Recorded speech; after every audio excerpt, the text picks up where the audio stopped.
Muy buena tarde. Soy el pastor Antonio Pichardo del canal 70 veces 7. Eso es Perdón Sin Límite. Hoy es día 14 del mes de junio del 2025. Hoy es un día sábado, lluvioso. Está lloviendo aquí en Virginia, en Chesapeake especialmente. Y queremos hablar de la palabra del Señor.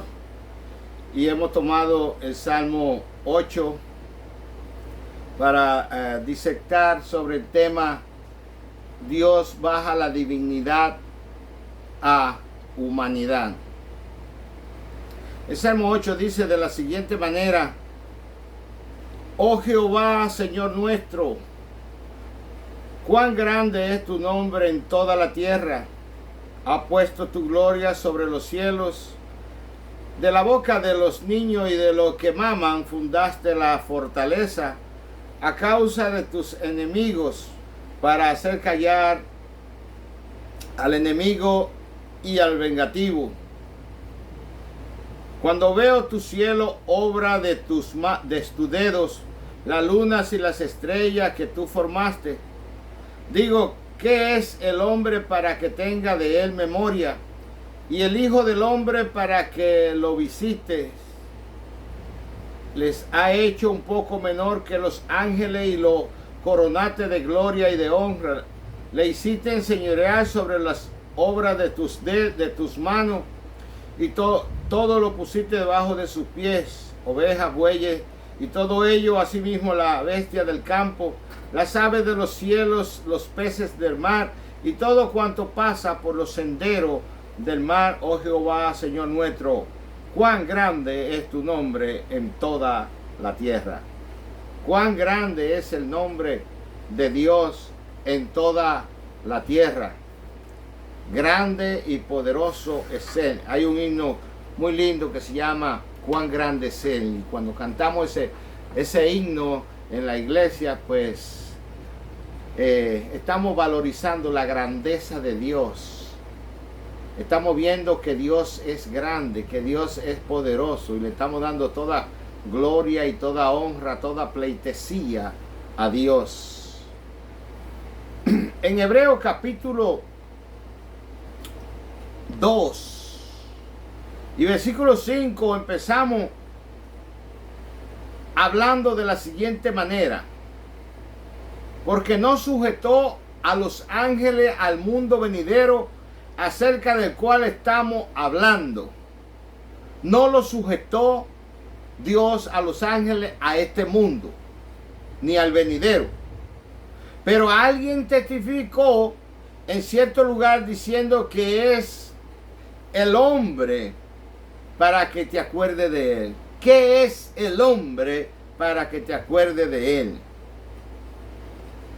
O el Hijo del Hombre para que lo visites.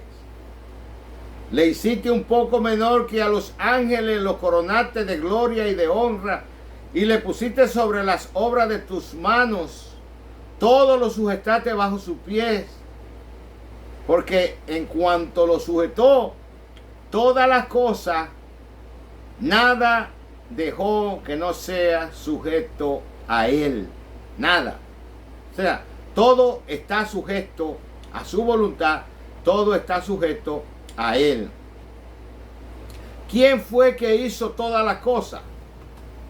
Todo lo visible, lo invisible que nosotros podemos ver, fue hecho por él y para él. Ahora, cuando Jesús salió del cielo o de la eternidad, podemos decir, tomó forma humana, asumió su existencia inferior a la de los ángeles. O sea, voluntariamente él asume esa existencia menor que los ángeles. Creó todos los ángeles, pero su nacimiento como ser humano, se tenía Jesús que haber sometido a tiempo, a espacio, lo cual antes no estaba sujeto a eso. El apóstol Pedro dice, porque para el Señor un día es como 1000 años y 1000 años es como un día. Quiere decir que en el cielo no hay tiempo ni hay espacio, hay eternidad nada más. Pero aquí en la tierra hay tiempo y hay espacio.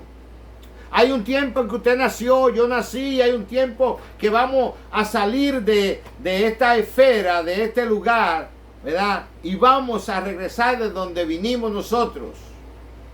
Hay tiempo donde nosotros calculamos, cuando nos levantamos, decimos son las 6 de la mañana y tengo que hacer esto y esto y esto y esto y esto y esto.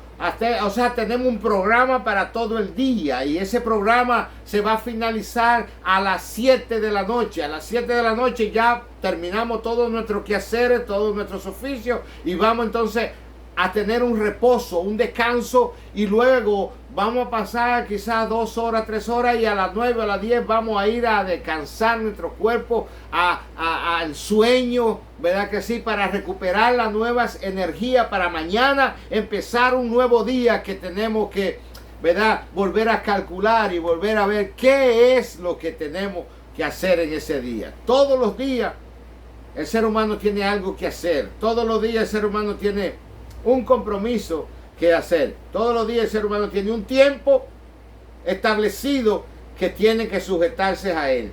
Jesús no tenía tiempo, pero Jesús viene a este mundo y tiene que someterse a un tiempo y a un espacio. Pero vemos a aquel que fue hecho un poco menor que los ángeles, a Jesús, coronado de gloria y de honra a causa del padecimiento de la muerte, para que por la gracia de Dios, ¿verdad?, esa muerte fuera beneficioso para nosotros, ¿verdad?, para que esa muerte fuera un beneficio para cada uno de nosotros. Jesús como hombre ahora se vio sometido, ¿verdad?, a cosas como la que dependemos los seres humanos. Esto es someterse a tener hambre, a tener enfermedades, a tener tristeza, a tener sufrimiento, a padecer de todo lo que nosotros como seres humanos padecemos. Quizás Jesús tuvo que visitar algún lugar para algún dolor en el estómago, de cabeza, o no sabemos, porque él fue un ser humano. Dice la Biblia que fue 100% Dios y 100% hombre. Y en su vida que él estuvo aquí en la tierra, 33 años, tuvo que haber padecido de algo, algún test, algún medicamento, algo tuvo el Señor que tomar. Entonces él padeció. Él tuvo sufrimiento, igual que lo que tenemos nosotros, incluso un sufrimiento que nosotros no hemos padecido todavía, lo que seguimos en vida, que es la muerte.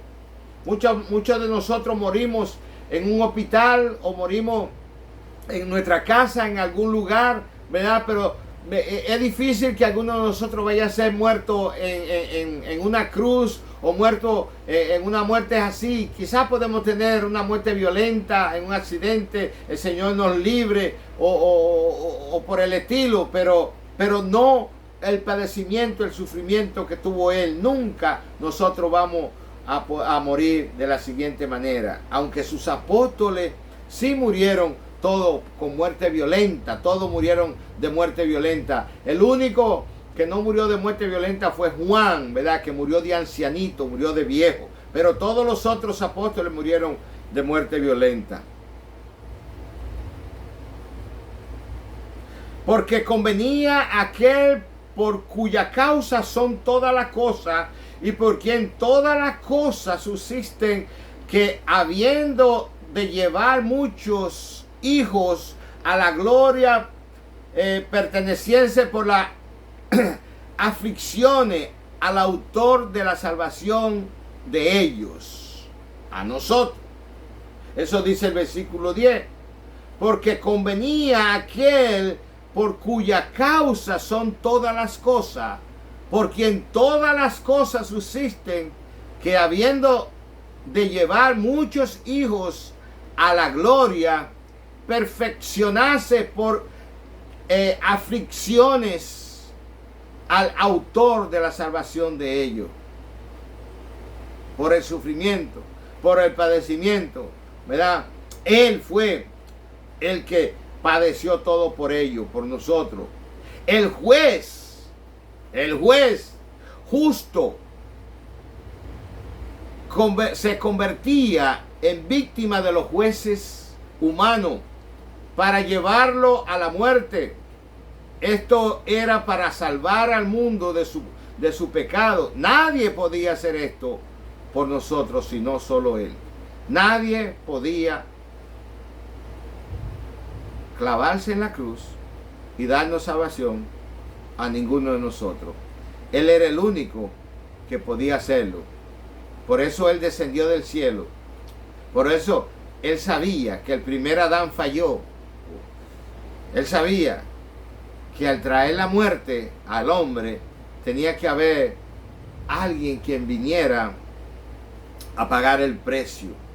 A pagar el precio por esa sangre preciosa que es por la que se paga la salvación. Porque el que santifica, es el versículo 11, porque el que santifica y los que son santificados de uno son todos, por lo cual no se avergüenza de llamarlos hermanos. Jesús no se avergüenza de llamarnos a nosotros hermanos. Aquí Jesús establece una relación íntima con los creyentes y no se avergüenza de llamarlos mis hermanos, y hace posible la santificación de los creyentes. Nunca se avergüenza. Dice la Biblia que Jesús nunca echa fuera a nadie que viene a Él. Nunca Él lo va a echar fuera. Nunca.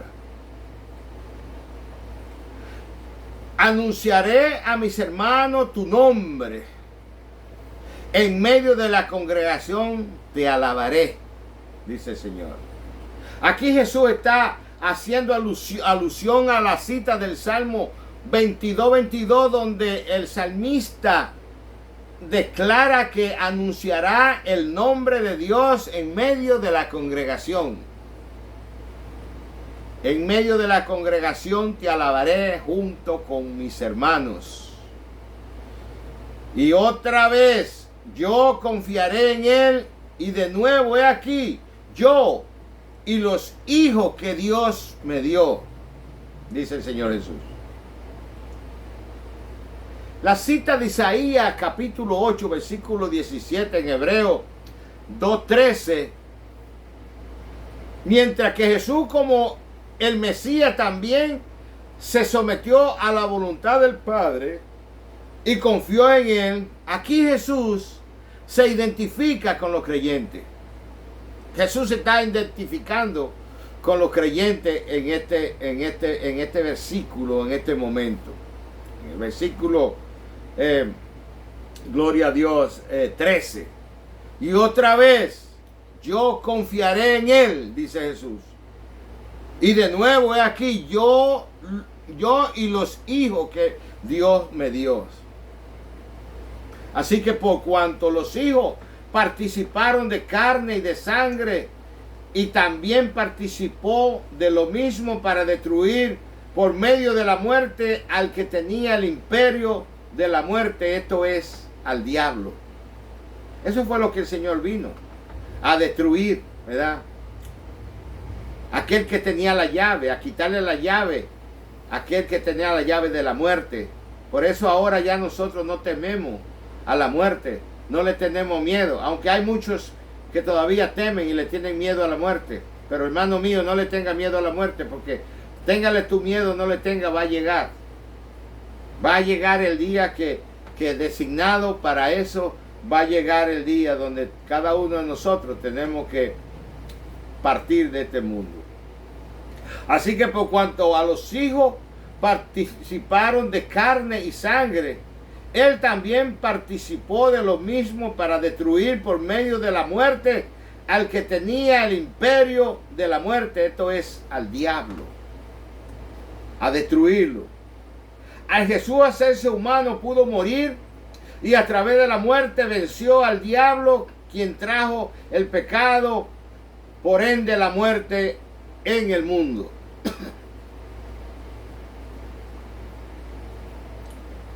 Jesús le arrebata la llave de la muerte a Satanás. Cuando Jesús muere, Satanás se ríe. Cuando Jesús muere, Satanás dijo, ya lo vencí.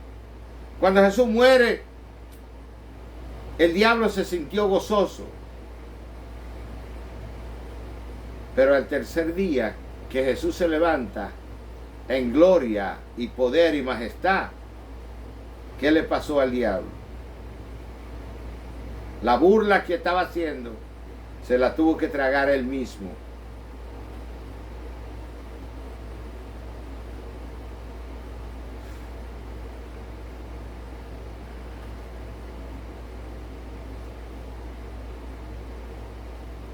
El versículo 15 dice, y librar a todo lo que por el temor de la muerte estaban durante toda su vida sujetos a servidumbre.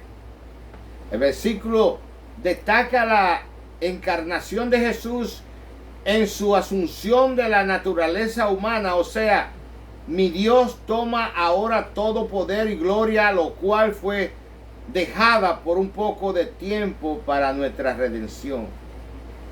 Jesús se despoja de todo. Jesús deja su naturaleza divina y toma la naturaleza humana por un poco de tiempo para venir a este mundo a pagar el precio por cada uno de nosotros. Viene a redimirnos. Viene a pagar un precio donde muchos familiares en esos tiempos habían pagado el precio por la remisión de algún ser querido que había cometido alguna falta, debía un dinero, estaba preso, lo que fuera. Y era redimido por su familiar, por sus hermanos. Pero Jesús vino aquí ahora, en esta situación a nosotros, a redimirnos y a pagar un precio que nadie había pagado en esos tiempos. Era el precio de muerte, era el precio de derramar la sangre, era el precio que había sido establecido para la redención no solo de uno, de dos, de tres. Porque un hermano podía redimir quizá a uno, dos y a tres hermanos, pero no podía redimir a toda la humanidad como Jesús lo hizo. Porque ciertamente no socorrió a los ángeles, sino que socorrió a la descendencia de Abraham. A eso fue que él vino. No a socorrer los ángeles, sino a socorrer a nosotros. Jesús vino para ayudar a la humanidad, es decir, a nosotros, para ayudarnos a nosotros, porque estábamos muertos en delitos y pecados.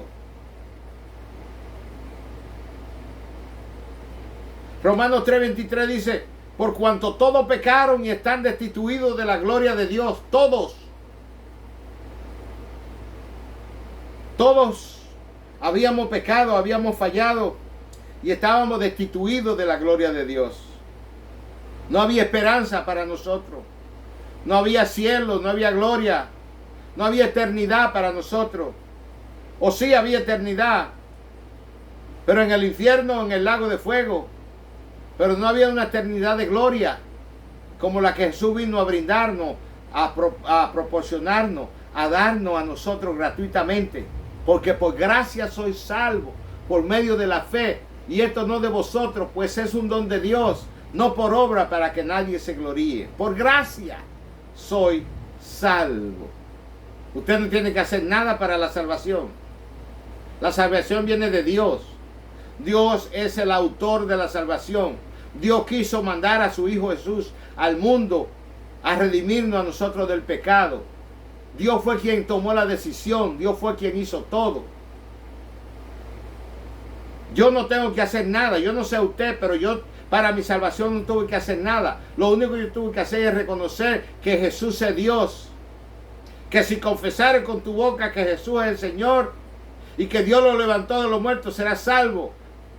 Porque con la boca se confiesa para salvación. Con el corazón se cree, pero con la boca se confiesa para salvación. Eso fue lo único que yo hice, lo único que tenemos que hacer nosotros. La salvación no depende del hombre, la salvación depende de Dios. La salvación es un don, un regalo. La salvación no se compra ni se vende. La salvación, usted no puede hacer nada para obtener la salvación. Nada de lo que usted haga en este mundo lo puede librar a usted o lo puede salvar. El único que puede salvar es Jesús. Y depende de Él. Dice Efesios 1:4, según nos escogió en Él desde antes de la fundación del mundo. Desde antes de la fundación del mundo, Dios pensó en ti, pensó en mí.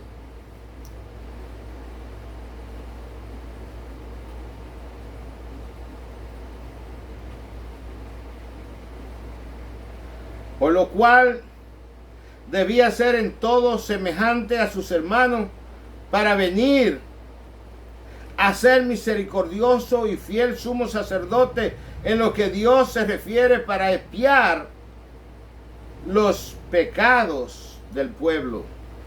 El otro día yo estaba escuchando a una persona y dijo, ¿y quién lo hizo sacerdote?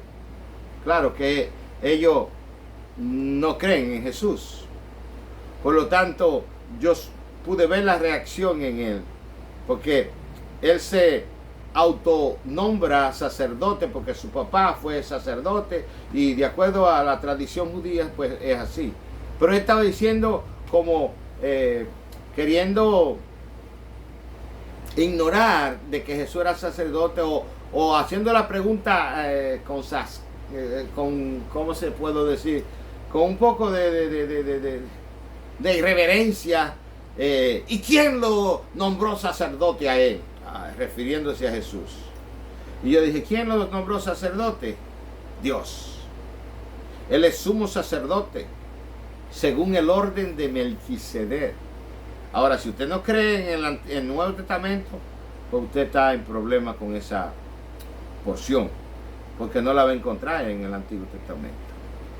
Por cual debería ser en todo semejante a sus hermanos para venir a ser misericordioso, fiel y sumo sacerdote en lo que Dios se refiere para expiar los pecados del pueblo. El sumo sacerdote entraba una vez al año al lugar santísimo en el templo y le amarraban una cuerda o un lazo, un lazo en una de los pies, de los tobillos por ahí. Entonces él entraba y del otro lado tenía una campanita y esa campanita tenía que estar sonando todo el tiempo. Si la campanita dejaba de sonar, quiere decir que Dios lo había matado. Entonces nadie podía entrar al lugar santísimo a recoger al sumo sacerdote, sino que tenían que alarlo por ese lazo, lo alaban y lo traían afuera. Porque él entraba a expiar los pecados de todo el pueblo y lo suyo propio. Y si era encontrado falto y por ende esa campana dejaba de sonar, quiere decir de que había un problema ahí, que Dios mismo lo había matado. Jesús es nuestro sumo sacerdote, por lo cual debía ser en todo semejante a sus hermanos, igual que yo, igual que usted, para venir a ser misericordioso y fiel sumo sacerdote en lo que a lo que Dios se refiere para expiar los pecados de todo el pueblo. Él no solo expió los pecados de un hermano, de dos hermanos, de tres hermanos, como dije anteriormente, sino de todo el pueblo, de toda la humanidad que quiere seguirlo.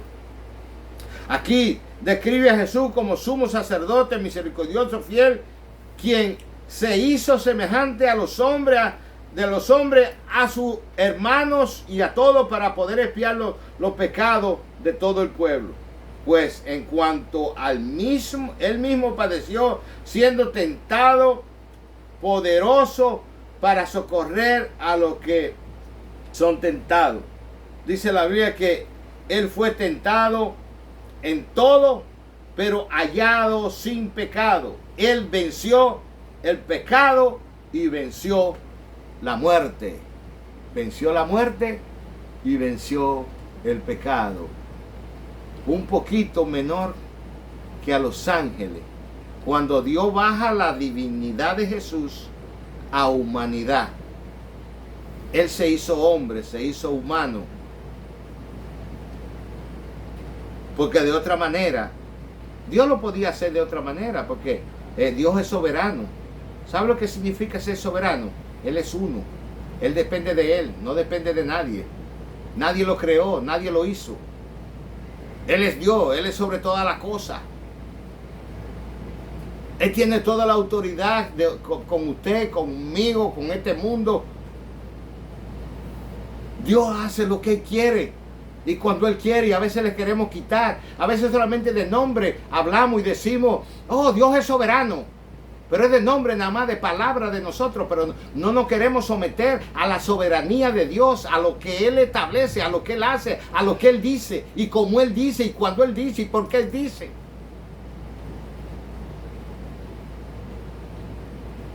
Si verdaderamente nos sometiéramos a la soberanía de Dios, dejáramos todo en la mano de Dios, pero muchas veces el hombre quiere tener todo en su mano, la mano llena, la mano del hombre llena y Dios la mano vacía. No es así.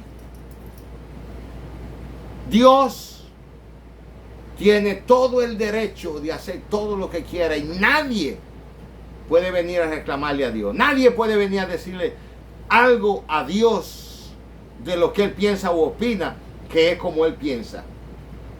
No es como yo pienso, es como Dios piensa. O yo pienso que la Biblia dice así. Usted no piense nada, ni yo pienso nada. La Biblia dice así y es así, punto. Muchas veces queremos entender la Biblia a nuestra manera, a nuestra forma. Y queremos obviar y evitar y poner todo de acuerdo a lo que yo creo y a mi creencia nada más y se acabó. Y textos que son bien claritos, lo hacemos bien oscuro y lo tiramos para el lado. Y solo tomamos los textos que a mí me conviene tocar.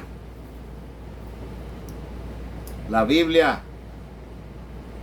dice que no es para interpretación privada, dice el apóstol Pedro. No es para interpretación privada. El autor de la palabra es el Espíritu Santo. Por ende, el Espíritu Santo es quien la revela. El Espíritu Santo es el autor.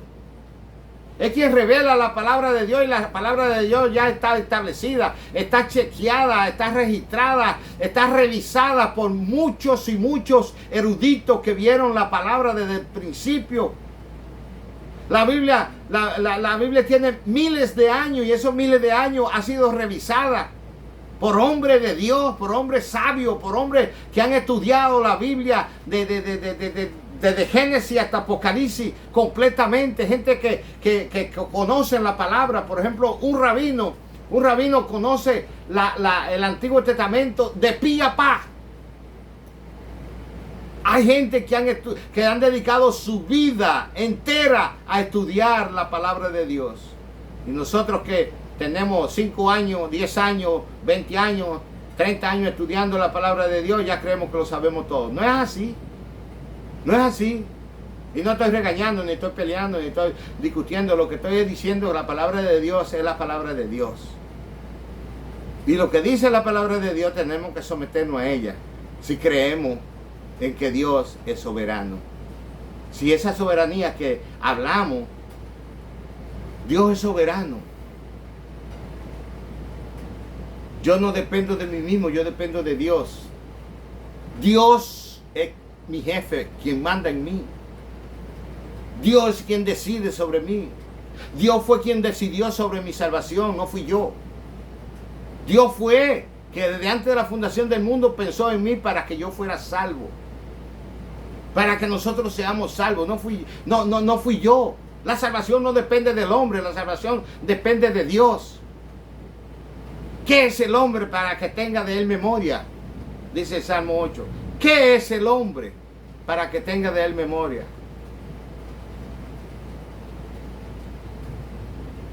La salvación viene de Dios y depende de Dios. Lo único que usted y yo hemos aportado a nuestra salvación es pecar. Si no hubiéramos pecado, no tuviéramos necesidad de salvación. Pero como somos pecadores, como pecamos, Dios tuvo que enviar a su Hijo al mundo a pagar el precio por nosotros. Entonces, la salvación no depende de mí. La salvación depende de Dios.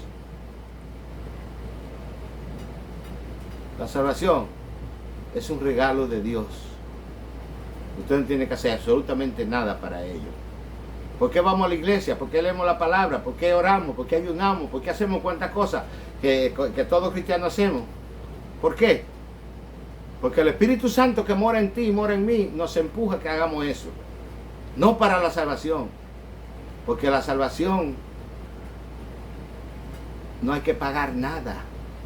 Y si usted cree que rezando, orando, ayunando, leyendo la Biblia, yendo a la iglesia, es que usted va a obtener la salvación, entonces la muerte de Cristo no fue suficiente. La muerte de Cristo no fue suficiente para pagar el pecado que usted cometió y que yo cometí. Es por eso que nosotros no creemos en esa cuestión del purgatorio. ¿Por qué? Porque el purgatorio es ir a un lugar a ser purgado, a ser limpiado para poder entrar en la otra etapa. Entonces quiere decir que la muerte de Jesús fue insuficiente. Y déjame decirte que la muerte de Jesús fue suficiente para pagar el pecado de la humanidad. La salvación es por gracia. Y gracia es un don inmerecido. Es algo que tú ni yo merecíamos. Es algo que Dios le plació a Él dárnoslo a nosotros, y gloria a Dios por eso. Es algo que usted ni yo pudimos discutir. Calcule cuántos millares de personas han muerto desde que el mundo es mundo, y cuántos hay perdidos y cuántos son salvos. ¿Es Dios injusto? No es Dios injusto. Dios es soberano y Él hace como quiere y cuando Él quiere. No todos van a ser salvos. No todos van a ser salvos. He llamado el mundo entero. El mundo entero fue llamado por Dios para obtener la salvación. Pero el mundo lo rechazó. Pero el mundo no quiso. Y tuvo que decir Dios para que todo aquel que en Él crea tenga vida eterna. Todo aquel. No todo el mundo. Todo aquel. Todo aquel es una parte del mundo, no es el mundo entero. Al mundo entero Dios le dio su amor, ese amor ágape al mundo entero, le brindó su amor regalado, gratis. Pero todo aquel, o toda aquella parte del mundo que creyó en Él, va a ser salvo, no todo el mundo. Porque no envió Dios a su Hijo al mundo para condenar al mundo, sino para que el mundo fuera salvo por Él. Pero el mundo no quiso. Y dice, entonces, todo aquel que en Él no creyó, ya fue condenado. Todavía hay esperanza. Buscad a Dios mientras pueda ser hallado. Todavía tenemos esperanza de la salvación. ¿Qué es el hombre? Para que tenga de Él memoria. Y el Hijo del Hombre para que lo visitase. Le hiciste un poco menor que a los ángeles. Lo llenaste de gloria y de poder. Dios baja la divinidad a humanidad.